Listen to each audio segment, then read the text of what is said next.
美澳护身军刀模拟实战，中国海军不请自来围观。乌克兰斩断俄谍魔爪，俄铁腕司令走马上任，莫斯科颤抖。乌军机器人歼灭数百俄军，无人化战场成俄军噩梦。罗斯托夫空军基地和东欧最大俄天然气工厂被乌军夷为平地。乌首次损失幻象2000，泽连斯基辟谣非俄击落。俄乌展开第3轮谈判，全球正义集结，50天武装乌克兰计划实施，不给俄罗斯一点翻盘机会。精彩资讯马上开始。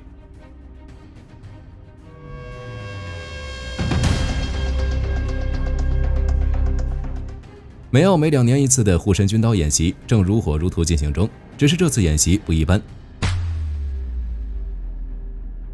据综合媒体报道称，此次演习的规模创下历史之最，光参演国就有19个之多。除传统的美英澳3国外，这次参与国还包括德国、法国、加拿大、日本等国，甚至连印度、泰国、印尼都受邀出席。参演的海陆空力量也达到了前所未有的巅峰规模，如英国首次派出了威尔士亲王号航母参演，韩国则派遣了其 K1A2 主战坦克，表现了该国在陆战方面的决心与实力。最后，演习内容的设置也比以往更为丰富，除了常规的演练项目外，还包括海马斯的实弹射击及低风中程导弹发射。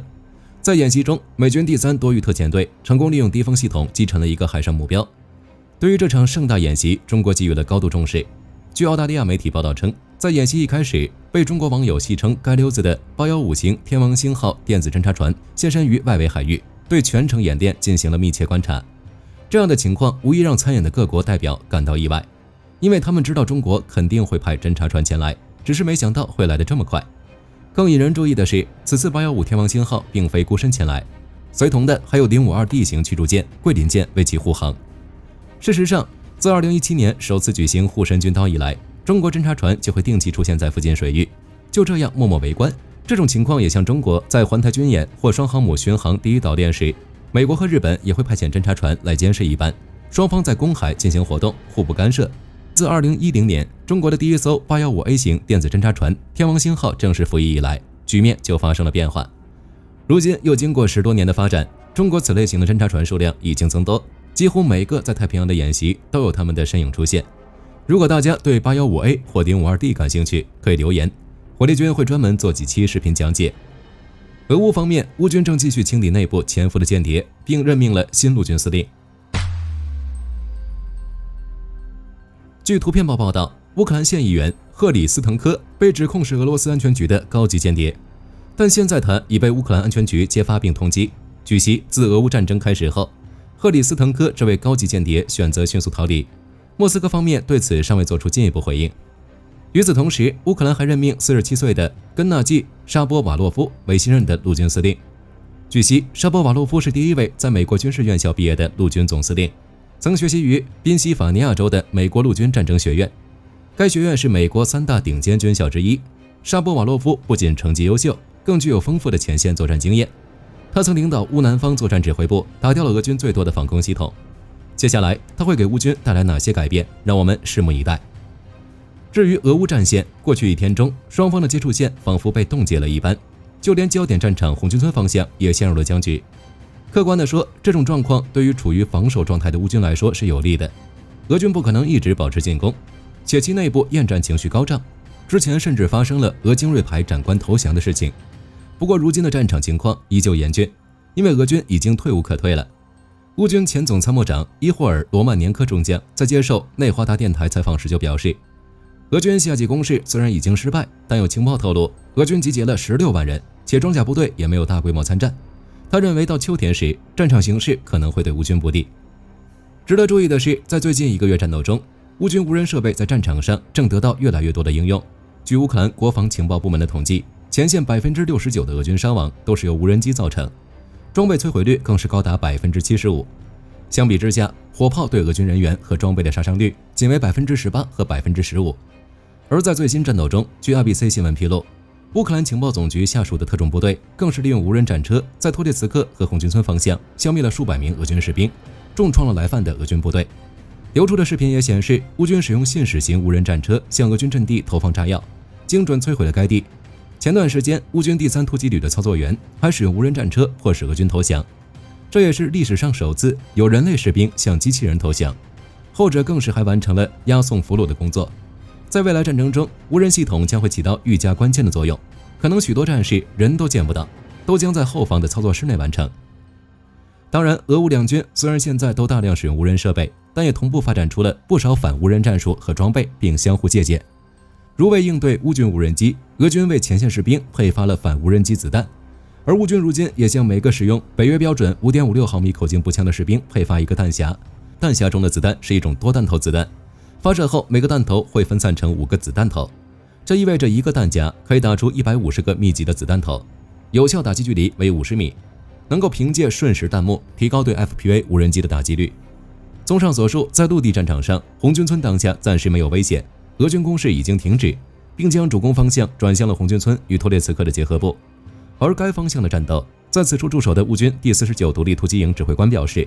乌军的4个国民警卫队旅和空军都已经赶到了。如此外，不久前在恰索菲尔方向，一架苏27就空袭了俄军阵地，造成连续的巨响。乌军炮兵部队也配合，顺势打掉了俄军3门火炮，包括1门 2A36 牵引榴弹炮以及2门 2A65 榴弹炮。南部战线据战役地图显示，变化最大的是乌军第128山地旅，在扎波罗热方向收复了卡缅斯克村的西部地区。与此同时，乌军还对俄罗斯境内发起进攻，重点打击了俄防空系统、空军基地和能源设备。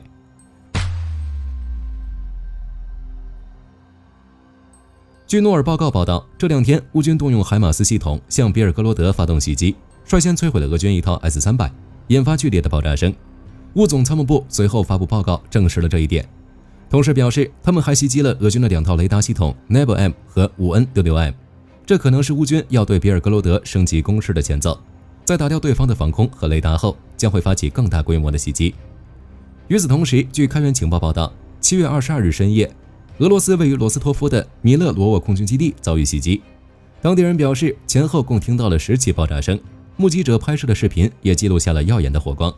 正笼罩在机场的周围。从规模看，不排除乌军动用了导弹，俄方对此尚未作出回应，详细的战损有待进一步披露。此外，乌克兰反虚假中心主任22日还暗示，乌军袭击了萨马拉州的辛库伊比雪夫斯克石化公司。现场流出的视频清楚拍下了无人机在工厂上空盘旋的瞬间，接着快速冲向了厂区。画面中，辛库比雪夫斯克工厂一带已经飘起了白烟，目击者还声称听到了至少6起爆炸声，详细的损失正在评估中。引人注目的是，该厂是整个东欧地区最大的天然气生产商之一，每年可生产100万吨原材料，是俄罗斯国防工业基地的一部分。加上前一天袭击的罗斯托夫后勤车站的事，不难推测出乌军这是针对俄空中和铁路交通枢纽发起的针对性进攻。接下来乌军应该还会对俄罗斯的其他战略要地发起类似的打击，包括军事基地和能源系统等。至于乌军首次损失一架幻象2000的事，乌克兰军方称该战机于22日执行任务时因发生设备故障，在该国西北部坠毁，飞行员则安全弹射逃生，地面上也没有人员伤亡。据悉，这是乌军自接收幻象战机以来首次损失该型战机。另据法新社最新消息，泽连斯基也于当地时间23日证实了相关消息。他遗憾地表示，我们损失了一架性能优异的法国战机，但他也强调，宝贵的飞行员已成功逃脱，且战机并没有被俄军击落，算是提前断绝了俄粉造谣的路子。在战场之外，俄乌第3轮谈判即将开始。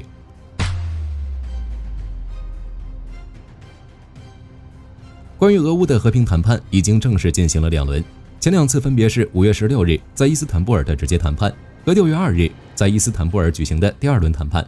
但结果并不理想。现在，据土耳其外交部消息人士7月22日透露，第3轮俄乌直接谈判计划于当地时间7月23日在伊斯坦布尔举行，会议预计于当天19时左右开始，双方代表不变。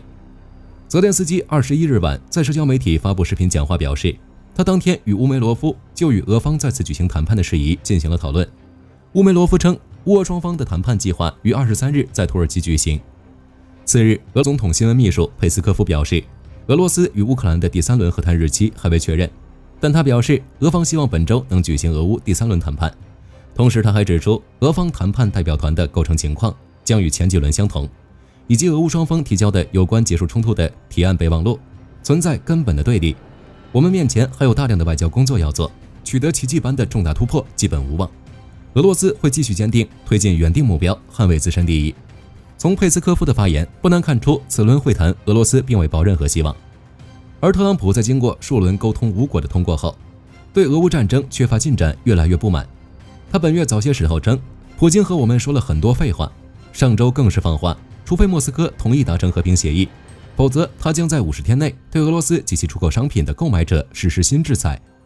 军援上50天武装乌克兰计划正在实施，欧洲是一点机会都不打算给俄罗斯。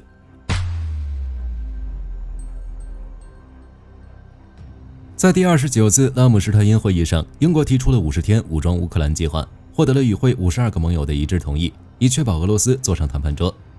50天武装乌克兰计划说白了就是有钱出钱，有武器出武器，狠狠援助，让乌军在这50天打得更起劲。这里火力军就不得不再次提及德国了。据彭博社报道，德国防长皮斯托利斯在拉姆施泰因会议上宣布，将再为乌克兰提供额外的5套爱国者防空系统。据悉，这5套爱国者原本是瑞士订购的，最早交付时期是2026年，但现在与美国达成协议后，将被优先交给德国，然后德国再支援给乌克兰。而且据披露，德国会先从库存中向乌克兰提供首批的2套爱国者系统，之后美国再予以弥补。甚至为了保持弹药的充足，皮斯托利斯还表示，德国新建立一条爱国者导弹生产线，2026年首批导弹就能下线。可以说，为了援助乌克兰，德国是暂时把自己的防空能力都降低了，他们对基辅的支持由此可见一斑。此外，德国还和英国签署了一项新协议，准备提供1.7亿欧元合作，向乌克兰提供关键的导弹。据悉，英国将利用这笔资金，通过英国主导的乌克兰国际基金采购关键防空导弹，并在未来6个月交付。英国国防部长希利还宣布，将额外拨款4000万英镑用于乌克兰武器装备。今年，英国计划向乌克兰提供总计45亿英镑的军事援助，这笔款项将包括7亿英镑用于炮弹、远程导弹和防御导弹。目前1.5亿英镑已经拨付。当然，除德英2国外，其他国家也在援乌的拉姆施泰因会议上宣布了新援助。如荷兰表示愿提供2亿欧元用于支持乌克兰拦截型无人机的生产，外加1.25亿欧元用于维护 F-16战机。挪威则拨款10亿欧元用于购买无人机。瑞典也准备了新的防空武器和火炮援助包。至于加拿大，则继续为乌克兰的国防工业直接注入资金，拨款2000万加元，用于在波兰维护和修理乌克兰的豹2坦克。最后，据泽连斯基透露，法国不仅准备向乌克兰飞行员提供更多幻象战机的训练，还将在乌克兰开设武器厂，准备联合生产无人机。目前，法国外长巴罗正在基辅访问，视察了相关的军工企业。防务快报还报道称，乌克兰还在和丹麦联合开发人工智能型的无人机拦截器，称基辅的 Odd Systems 公司已和丹麦军工巨头 Terma Group 签署协议，该拦截器将可以跟踪与击毁俄方的多款设备。据统计，北约成员国的承诺，今年上半年向乌克兰提供的军事援助价值已达430亿美元。这些欧洲盟友正确保乌克兰拥有自卫时所需的一切。这些援助少吗？其实不少。欧洲军工业正在复苏，而且上半年430亿美元的军事援助足够让俄罗斯难受。乌国防部长施米哈尔表示，乌克兰需要60亿美元来满足其2025年的国防采购需求，并将战争重新带回俄罗斯领土。可见，乌克兰今年的军事资金缺口为60亿美元，欧洲早已将其填满。泽连斯基强调，我们必须增加对俄罗斯的打击频率和范围，每个用于武器生产的俄基地都将遭到打击。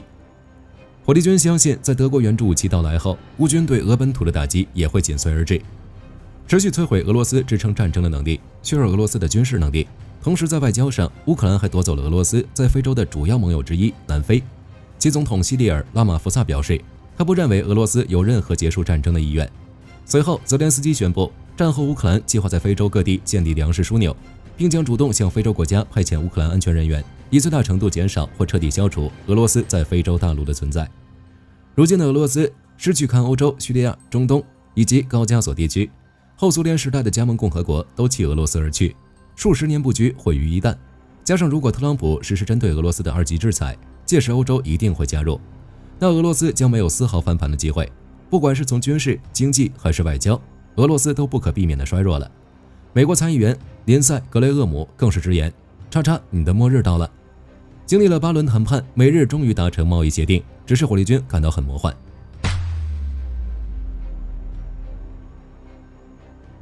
7月22日，特朗普通过社交媒体宣布，美国与日本达成了史无前例的大规模协议。根据协议，美国将对日本实施15%的对等关税，涉及范围包括汽车、卡车、大米及其他农产品等，并让日本对美投资5500亿美元。他在帖子里称，美国将获得其中90%的利润，这项协议将创造数十个工作岗位，这是前所未有。日本政府的一名高层官员在接受日媒《每日新闻》采访时表示，特朗普总统所发布的内容基本属实，日本对此表示欢迎，称这是斥责量证顽强谈判的结果。目前关于美国和日本达成的初步协议的更多细节尚未公布，尤其是涉及日本汽车及其零部件能否获得25%单独关税豁免的内容。按照惯例，随着条款的敲定，白宫往往在几天甚至几周后才会公布细节。而今年早些时候，特朗普曾威胁要对日本进口产品征收24%的关税。日本首相石破茂认为这一提议极其令人失望，但他在本月初的一封信中却将这一威胁修改为25%，日元应声大跳水。另外，在美日达成贸易协议后，石破茂也对自身去留问题向媒体表示，正在进行关乎国家利益的谈判，要根据结果再做出判断，必须对协议内容进行充分审查后才能做出表态。据悉，日本自民党和公民党组成的执政联盟20日在日本第27届参议院选举中落败后，石破茂内阁的支持率跌至新低，自民党内开始出现要求首相、自民党总裁石破茂辞职的呼声。石破茂21日在记者会上表示，对参议院选举失利表示歉意，但日本当下面临日美关税谈判、物价上涨等问题，为使政治保持稳定，自己将继续担任首相。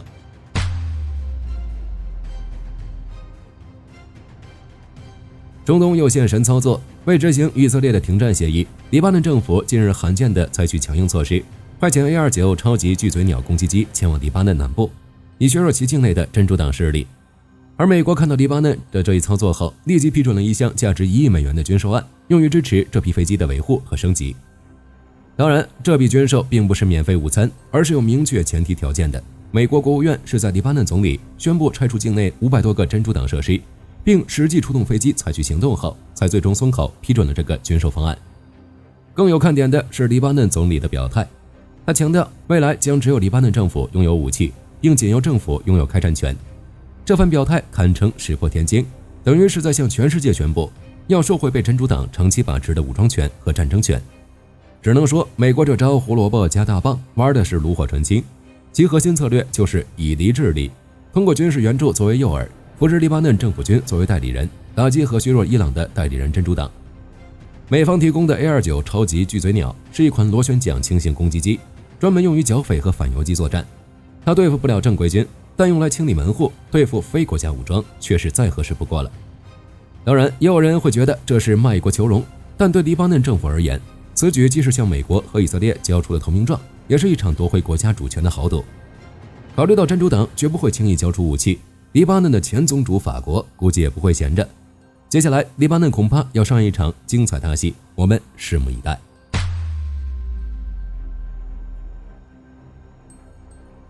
美国的高科技公司开始发力了。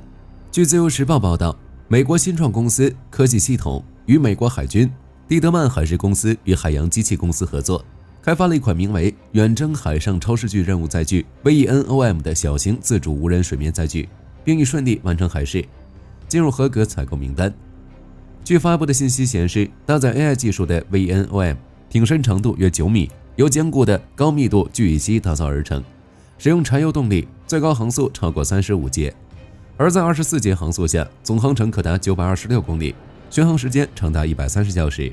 超出海军预期，有望增进美军海上擎肩针与执法能力，强化海事安全和海上作战能量。